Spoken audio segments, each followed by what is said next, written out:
안녕하세요. 저희는 가르거나 쪼개지 않고 생긴 그대로라는 뜻을 가진 팀 온세미러입니다. 저희의 이야기를 들려드리기 전에 질문을 드리고 시작하도록 하겠습니다.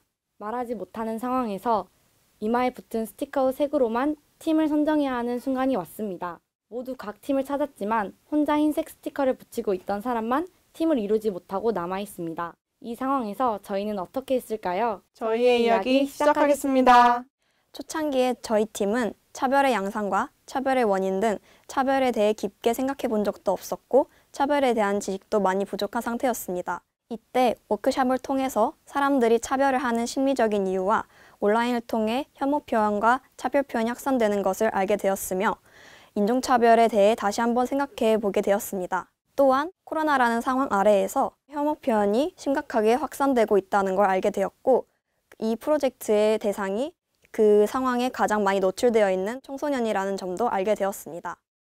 워크숍과 책을 통해 기본적인 지식을 습득한 후 저희는 저희가 나아가야 할 방향성에 대해서 생각해보는 시간을 가졌습니다. 그러나 일상생활 속에서 경험이 많지 않았던 탓인지 저희는 차별을 저희의 문제가 아닌 남의 문제로 바라보고 있었습니다. 활동들을 이야기하면서 차별의 당사자는 곧 나이고 이 프로젝트의 주인공은 우리라는 것을 액션 플랜의 가장 큰 핵심인 것을 깨닫게 되었습니다. 그래서 난민 문제가 더 큰 사회적 문제로 불거지기 전에 대응책이 아닌 예방적 차원으로서 저희는 그것에 대해 접근해 보고 싶었으며 난민 속에 숨어있는 차별과 혐오를 사람들에게 알려드리고 싶었습니다. 첫 시작은 난민에 대해 찾아보는 것이었습니다.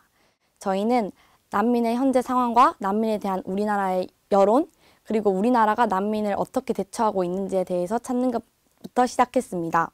또한 세계 다른 나라의 난민들은 어떻게 살고 있는지, 그리고 각 국의 대처들은 어떻게 되고 있는지까지 관심사를 확장해서 읽게 되었습니다. 이렇게 자료조사들을 해본 후 액션 플랜의 목표를 세우고 계획들을 수립해 보았습니다. 저희가 이걸 찍게 된 이유는 기존에 성차별 교육 영상이나 장애인 차별 교육 영상들은 있었는데 난민 주제의 교육 영상이나 교육 자료들이 없다는 사실을 알게 되어 그렇게 영상을 필두로 저희의 활동이 시작되었습니다. 저와 유리미는 난민 수용 반대 주장 속 차별에 대해 알아보았습니다. 사실 저는 프로젝트를 시작하고 활동을 하면서 난민을 무조건적으로 도와줘야 하고 난민 수용을 찬성해야 한다고 생각하였습니다. 하지만 댓글들을 찾아보고 반대 입장을 정리하면서 저의 생각은 변화하였습니다. 타당하고 합리적인 이유들 또한 존재했기 때문입니다. 그렇기 때문에 우리나라 상황에 맞는 선택이 필요하다는 것을 깨달았습니다. 즉, 저희가 나아가야 할 방향은 난민 수용 찬성이 아닌 난민 수용을 반대하는 이유들 속 차별을 타파하는 것임을 인지하게 되었습니다. 청소년을 대상으로 하는 프로젝트인 만큼 청소년의 난민에 대한 인식이 궁금하여 설문조사를 계획하였습니다. 설문조사를 처음 시작했을 때 반대가 찬성보다 훨씬 높을 것이라 예상했던 반면 그렇지 않았다는 것은 결국 청소년이 난민 문제를 제대로 이해하지 않고 난민에 대한 관심이 부족하다는 것이 포함되어 있었습니다.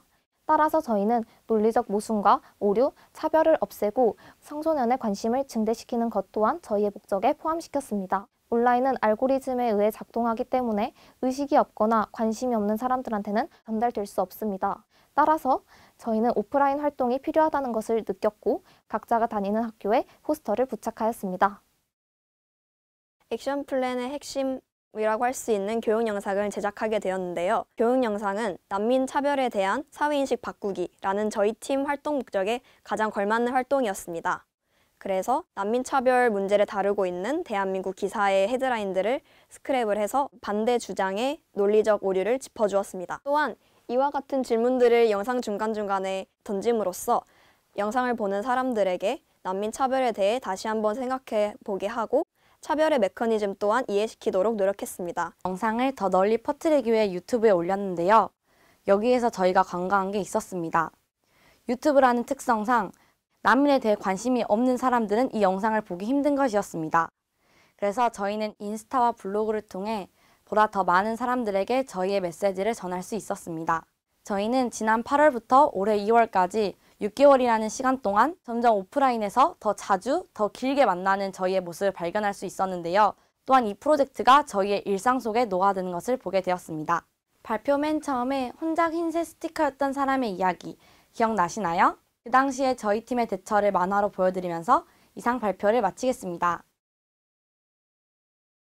This was UNESCO Master Class 광주 Series on Semiro Team. Thank you!